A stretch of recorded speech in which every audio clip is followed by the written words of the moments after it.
Bienvenida, bienvenido a esta inversión en el fascinante mundo del cuerpo humano. Hoy vamos a explorar los cimientos, esos conceptos básicos que nos permiten entender cómo estamos construidos y sobre todo cómo funcionamos. Vamos a desentrañar juntos las ideas clave de la anatomía y la fisiología. Nuestras fuentes para este análisis son materiales introductorios sobre estructura y función humana. Pensemos en apuntes de clase bien organizados o, capítulos iniciales de textos fundamentales. La misión es clara: obtener una comprensión sólida de la terminología esencial y los principios que rigen nuestro organismo, pero sin la sensación de estar estudiando para un examen. No, queremos lo importante. Y para arrancar, un dato curioso que mencionan las fuentes. ¿Sabían que antes prácticamente toda la descripción anatómica se hacía en griego o latín? Aunque todavía sobreviven algunos términos heredados, los llamados epónimos, como la trompa de Eustaquio, la tendencia moderna es usar nombres más descriptivos, como trompa auditiva. Esto nos lleva a una pregunta clave. ¿Por qué es tan crucial tener un lenguaje común, un lenguaje preciso para hablar del cuerpo? Vamos a descubrirlo. Empecemos por el principio. Hay dos palabras que suenan parecido, pero que miran al cuerpo desde ángulos distintos: anatomía y fisiología.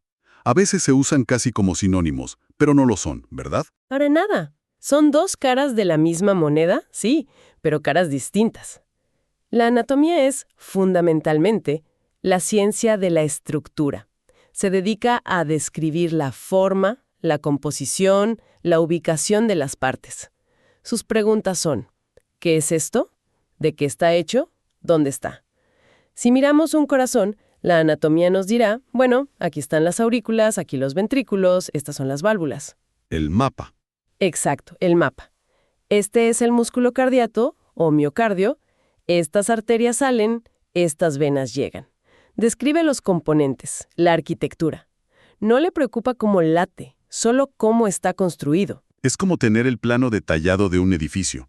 Sabes dónde están las habitaciones, las escaleras, pero no necesariamente cómo funciona la electricidad. Justamente esa es la analogía. Y ahí, justo ahí, entra la fisiología. La fisiología es la ciencia de la función. Se pregunta: ¿cómo funciona esto? ¿Para qué sirve? ¿Cómo interactúan las partes? Siguiendo con el corazón, la fisiología explicaría el mecanismo de contracción que bombea la sangre, cómo el impulso eléctrico viaja por el músculo, por qué las válvulas se abren y cierran en un momento preciso. El funcionamiento. El funcionamiento, cómo la sangre fluye por las cavidades y los vasos. O si pensamos en una mano, la anatomía describe los huesos, músculos, tendones, nervios. Ujú. Y la fisiología explicaría cómo todo eso se coordina para que podamos agarrar una taza, escribir, sentir el calor o el frío. La acción, anatomía, determina y posibilita la función, la fisiología. La forma particular en que están hechas nuestras articulaciones permite ciertos movimientos y no otros. La estructura de las neuronas permite la transmisión de impulsos. No puedes entender una sin la otra si quieres una visión completa. Tiene todo el sentido. Una vez que diferenciamos estructura y función, las fuentes nos llevan a cómo se organiza todo esto. Porque no somos una masa informe. Hay niveles, como si fuéramos una construcción de Lego muy, muy sofisticada. El cuerpo humano tiene una organización jerárquica asombrosa. Empezamos en lo más fundamental, el nivel químico. Aquí hablamos de átomos: carbono, hidrógeno, oxígeno, nitrógeno, etc., que se combinan para formar moléculas, desde agua hasta proteínas complejas o ADN. Estas moléculas se organizan de maneras específicas para construir la siguiente unidad, la célula. La célula es la unidad estructural y funcional básica de la vida. Todo ser vivo está hecho de células. Y estas células no trabajan solas, ¿cierto? Se agrupan. Correcto. Grupos de células similares con una estructura y función especializadas se unen para formar tejidos.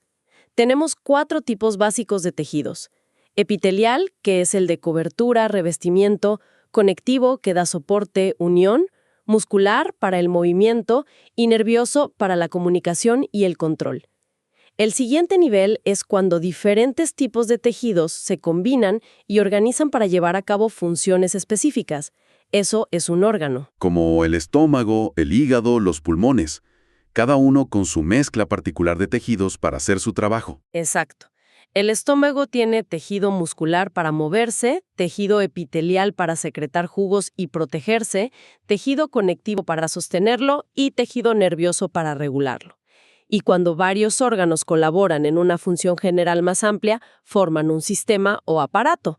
Por ejemplo, el sistema digestivo incluye la boca, esófago, estómago, intestinos, hígado, páncreas, todos trabajando juntos para procesar alimentos. Claro. Otros ejemplos serían el sistema cardiovascular, el respiratorio, el nervioso. Eso es, el esquelético, etc. Y finalmente, la suma de todos estos sistemas interactuando armónicamente El individuo completo. constituye el organismo completo, el ser humano en su totalidad. Es una jerarquía elegante.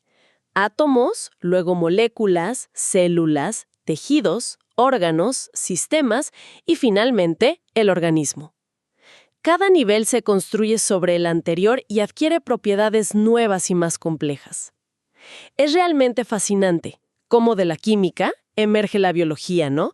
Y la complejidad de un ser vivo. Volviendo al ejemplo del corazón. A nivel químico, necesita moléculas energéticas. Está hecho de células musculares cardíacas súper especializadas. Esas células forman tejido muscular, pero también hay tejido conectivo que le da estructura y tejido nervioso que conduce los impulsos. Todo eso forma el órgano, el corazón. Y el corazón es la bomba central del sistema cardiovascular, conectado a una red de órganos, los vasos sanguíneos que recorren todo el cuerpo. La jerarquía es clarísima y muestra cómo se integra todo. Ahora, con toda esta complejidad de niveles y sistemas funcionando a la vez, ¿cómo es posible que todo se mantenga estable? El entorno cambia, comemos, dormimos, corremos, y sin embargo nuestra temperatura interna, por ejemplo, se mantiene casi constante. Aquí entra un concepto que las fuentes destacan como absolutamente vital, la homeostasis. Sin duda, es uno de los conceptos más importantes en fisiología y medicina. La homeostasis es la capacidad del organismo de mantener un ambiente interno relativamente estable y constante. Ojo, dentro de unos límites estrechos, a pesar de las fluctuaciones del entorno externo o de la actividad interna. No es un estado fijo, sino un equilibrio dinámico. El cuerpo está constantemente haciendo ajustes para mantener las condiciones óptimas para la vida celular. Temperatura, pH, niveles de glucosa, oxígeno, dióxido de carbono, presión arterial. Bueno, un montón de variables. Me gusta esa idea de equilibrio dinámico. Sugiere una actividad constante de fondo como un termostato muy sofisticado. Y mencionas que la OMS define la salud como un equilibrio biopsicosocial. La homeostasis abarca también lo mental y social. Realmente, cuando fisiólogos como Claude Bernard, allá por el siglo XIX, hablaron del medio interno, o Walter Cannon a principios del XX, que acuñó el término homeostasis, el enfoque estaba muy centrado en los mecanismos fisiológicos internos, cómo el cuerpo regula la glucosa, la temperatura, los electrolitos. Era una visión, digamos, muy biológica. ¿Y cómo se amplió esa visión? ¿Qué cambió? Bueno, con el tiempo, y especialmente con el enfoque de la salud pública y la epidemiología, se hizo evidente que la capacidad de un individuo para mantener ese equilibrio interno está fuertemente influenciada por factores externos, lo que hoy llamamos los determinantes sociales de la salud. Las fuentes dan ejemplos concretos de esto. Mencionan que una persona con diabetes puede estar en homeostasis si su enfermedad está controlada. Tiene una condición crónica, pero su sistema está compensado, ¿no? Exacto. O alguien con una condición de salud mental como la esquizofrenia, si está bajo tratamiento y con apoyo adecuado, puede funcionar bien en su vida diaria, manteniendo un equilibrio a pesar de la enfermedad subyacente. Otro ejemplo es la persona que pierde una extremidad. Hay una pérdida drástica de homeostasis inicial, claro, pero con rehabilitación, adaptación a una prótesis y reintegración social y laboral, se puede recuperar un nuevo estado de equilibrio. Entonces, ¿cuáles serían esos factores externos o determinantes sociales que mencionabas? ¿Cómo qué cosas? Hablamos de cosas como el acceso a agua potable segura y saneamiento básico, la calidad de la vivienda, la seguridad alimentaria, o sea, tener acceso a comida suficiente y nutritiva, tener un empleo estable y seguro, el nivel educativo, el acceso a servicios de salud de calidad y oportunos, el transporte, el entorno físico, imagínate, la contaminación, la seguridad del barrio, e incluso las redes de apoyo social y las políticas públicas a nivel local o nacional. Es decir, no solo depende de mis genes o mis hábitos individuales, sino también de dónde vivo, mis oportunidades, el sistema de salud al que tengo acceso. Fundamentalmente, piensa en el estrés crónico que puede generar la inseguridad económica o vivir en un barrio peligroso. Eso impacta. O las dificultades para controlar la diabetes si no puedes permitirte los medicamentos o no hay acceso fácil a alimentos saludables cerca. Estos factores externos imponen una carga al cuerpo, desafían constantemente su capacidad de mantener la homeostasis. Dos personas con la misma condición médica puedan tener resultados de salud muy diferentes dependiendo de su contexto. Reconocer esto cambia radicalmente la forma de abordar la salud, yendo más allá del individuo hacia la comunidad y las políticas sociales. Es una perspectiva mucho más amplia y compleja del simple equilibrio interno. Fascinante. Ahora, para poder hablar de todas estas estructuras, funciones y desequilibrios con precisión, necesitamos un lenguaje común. Volvemos a la importancia de la terminología que mencionamos al principio. Las fuentes dedican bastante espacio a esto. Es fundamental. Si cada médico, cada investigador describiera las cosas a su manera, sería imposible comunicarse eficazmente. Sería un caos. La base de este lenguaje es la posición anatómica estándar. Es el punto de partida universalmente aceptado. Recuérdanos cómo es esa posición. Suena un poco formal, como de estatua. Lo es, pero por necesidad de estandarización, ¿sabes? La persona está de pie, en posición bípeda, erguida, mirando al frente, con la mirada fija en un punto distante a la altura de los ojos, o sea, mirada al horizonte. Los pies están juntos o ligeramente separados, con las puntas hacia adelante, paralelos entre sí. Los brazos cuelgan a los lados del tronco, pero no pegados, ligeramente separados, en leve abducción, diríamos. Y muy importante, las palmas de las manos miran hacia adelante. Es la posición de supinación del antebrazo, con los pulgares apuntando hacia afuera, alejándose del cuerpo. ¿Entendido? Es como una posición neutra, de referencia. Y a partir de ahí, ¿qué hacemos? ¿Para qué sirve? A partir de ahí podemos describir todo lo demás de forma inequívoca. Podemos observar el cuerpo desde diferentes vistas, anterior o ventral, que es el frente, posterior o dorsal, la espalda, y lateral, derecha e izquierda. Esto ya permite evaluar simetrías. ¿Están los hombros a la misma altura? ¿La pelvis está nivelada?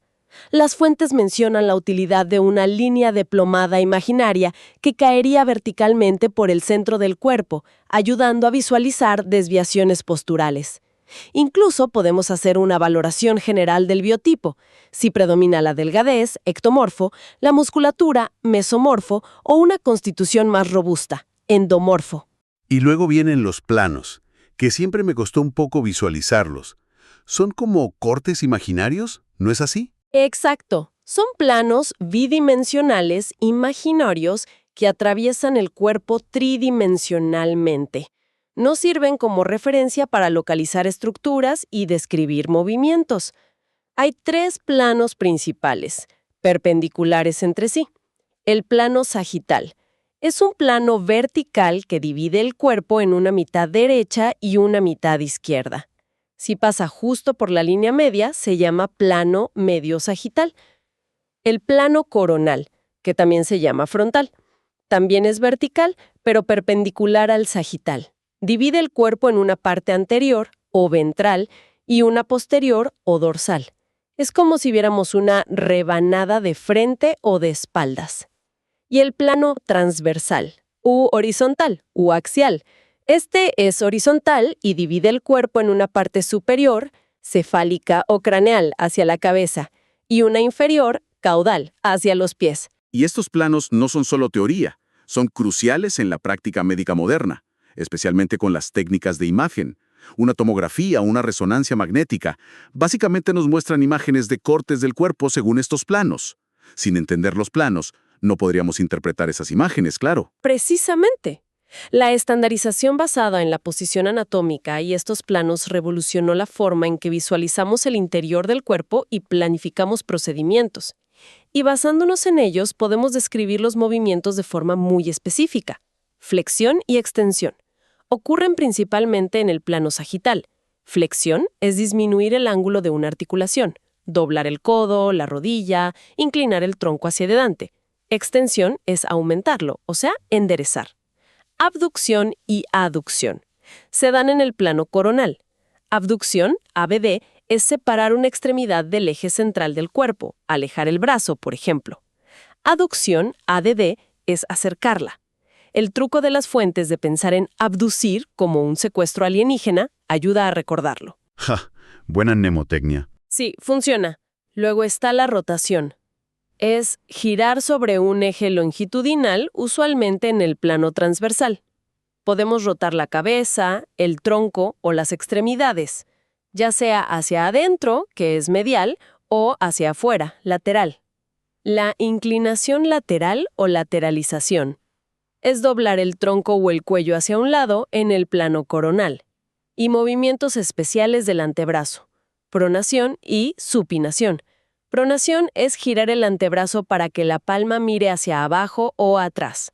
Supinación es lo opuesto, palma hacia arriba o adelante, como pidiendo sopa. Ah, claro. El ejemplo clínico del COVID, poniendo pacientes en prono, o sea, boca abajo, para mejorar la respiración, ilustra su relevancia práctica.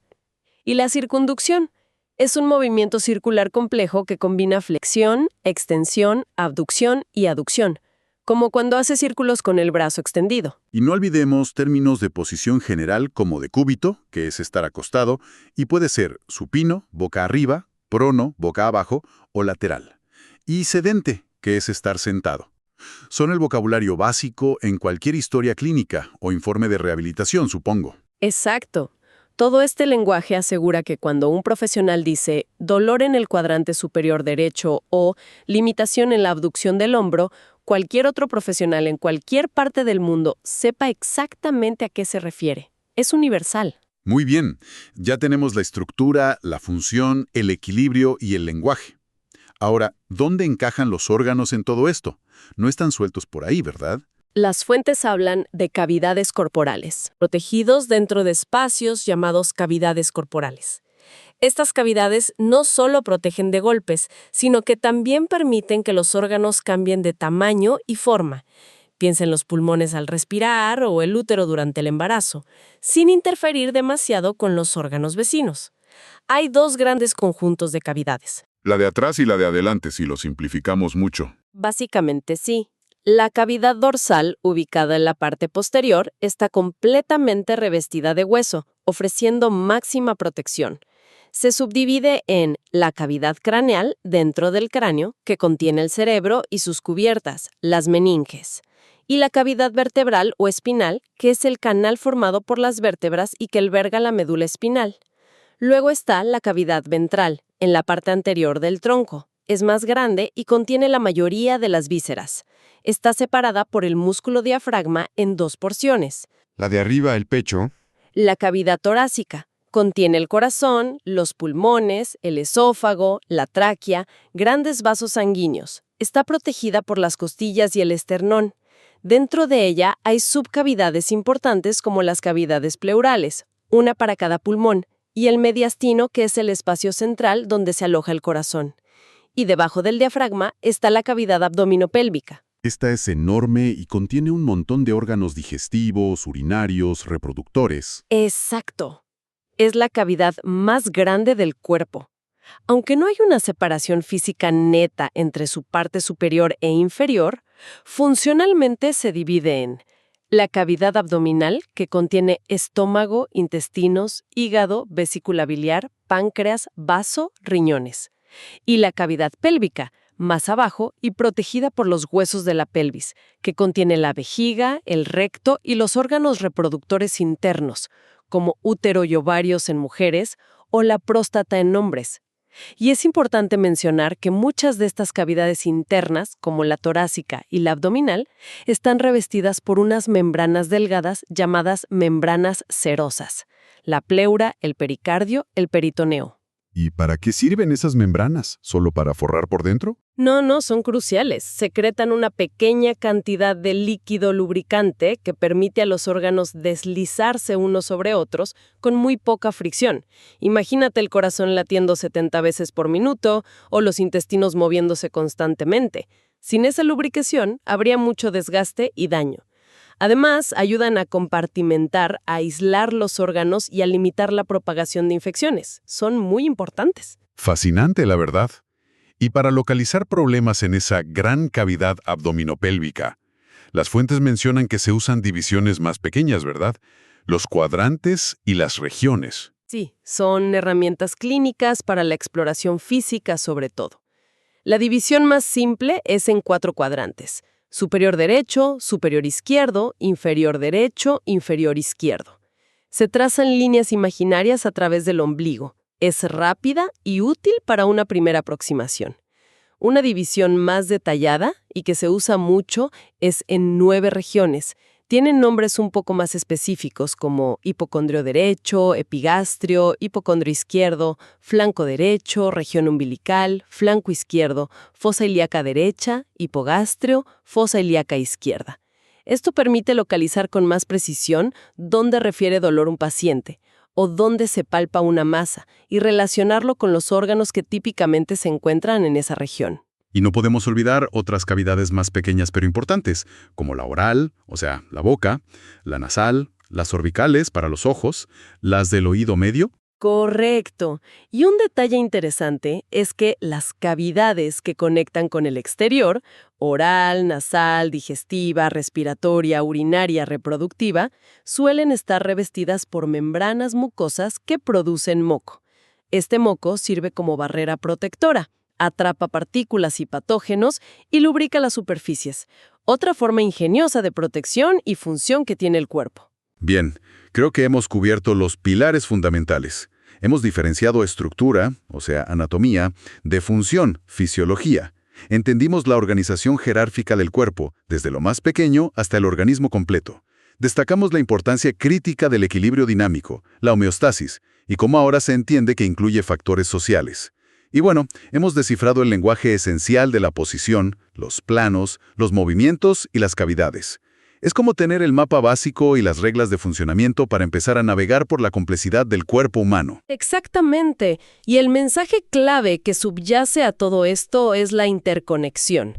La estructura permite la función mantiene la estructura y ambas dependen vitalmente de la homeostasis. Entender que este equilibrio no es solo un asunto interno y biológico, sino que está profundamente influenciado por nuestro entorno social, físico y psicológico, es quizá uno de los cambios de paradigma más importantes en cómo entendemos la salud y la enfermedad hoy en día. Queda entonces una reflexión final flotando, ¿no?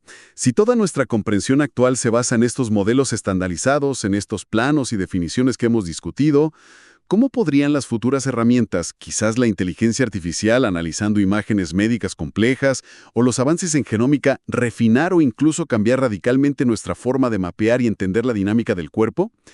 Y por otro lado, si aceptamos plenamente que la homeostasis, y por ende la salud, depende tanto de factores sociales como el acceso a recursos o la equidad, ¿qué implicaciones reales tiene esto para las políticas de salud pública? ¿Deberían enfocarse tanto en hospitales como en mejorar las condiciones de vida de la gente? Son preguntas que nos dejan pensando sobre el futuro de cómo entendemos y cuidamos nuestros cuerpos.